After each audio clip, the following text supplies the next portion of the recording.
And for those of you who are waiting on another Reagan or another Lincoln, you're going to have a very long wait. I don't see our culture ever allowing someone to be that revered again. If you're waiting on a knight to ride in on a horse and rescue our party, I don't think it's going to happen. The culture won't let it happen. The media won't let it happen. The other folks up on the stage won't let it happen. The good news is, let me just tell you this. I still fight that. I still fight this belief that there's going to be another Reagan, another Lincoln, another fill in the blank. I believed it so much that for the first 6 months of flying into, by the way, an airport named for Reagan, by the way, into a town named for Washington, flying in and you look at the monuments to Jefferson, and you see the buildings and the streets named for the Madisons, and you just get caught up in fame. The famous. That's the left-hand side of the airplane. That's what I would look at for the first 6 months, the monuments. When's that famous person going to come save our country? When's that famous person going to come rescue us? Chart a different course. So I'd be looking out that side of the plane, and it dawned on me after 6 months that is not the side of the plane I should be looking at. I should look at the other side. At these rolling green hills punctuated by elegant white crosses, where I dare say most of you couldn't name a single solitary person there. A little place we call Arlington. That's who built the country. That's who preserved the country. That's who fought to improve the country. Average, everyday Americans, not the famous. You want a different country? Do you want to win in 2016? I'll tell you who the messenger is.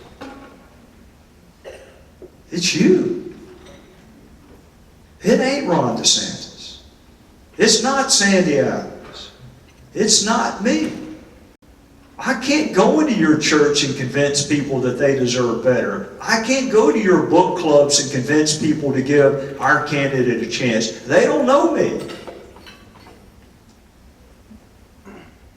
You want to change the direction of our country? You're the messenger. Just like it's always been. Average, everyday Americans living lives of conviction and honor and character and principle. And it's been that way throughout the history of this, the greatest experiment in self-governance the world will ever know. From that ragtag band of mercenaries that fought the most powerful army on the planet, we survived brothers fighting against brothers in the Civil War.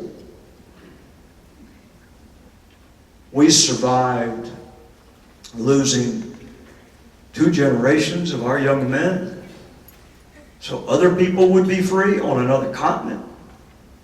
The Cold War, the race to space, 9/11. Had a lot of challenges. We've overcome every single one of them. Not by the names you know, by the names that you don't. We can win in 2016. Got the right message delivered the right way by the right person. I just think the person is you. God bless you.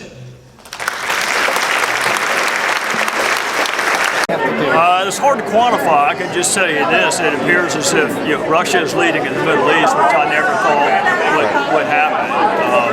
And Netanyahu is having to repair his relationship with our country is something else I never thought would happen. I don't think it'd take long to fix it with the next administration. I think there's a hunger worldwide for leadership. I think our allies want us to lead, and frankly, even our adversaries need us to lead. So we can get it fixed, but we need a change in direction. Do you think that what the Obama administration has done in the Middle East, do you think it's projected weakness across the world, especially with our enemies? I don't think there's any question. If you are negotiating with Iran, if you draw red lines that you never enforce, you're better off saying nothing than you are to set some artificial line and then have it breached and do absolutely nothing about it. I think we still have the greatest military in the world, but in terms of people fearing that we're going to actually follow through with what we say, I don't see much evidence of it. When you send 50 people to a theater, you're not serious.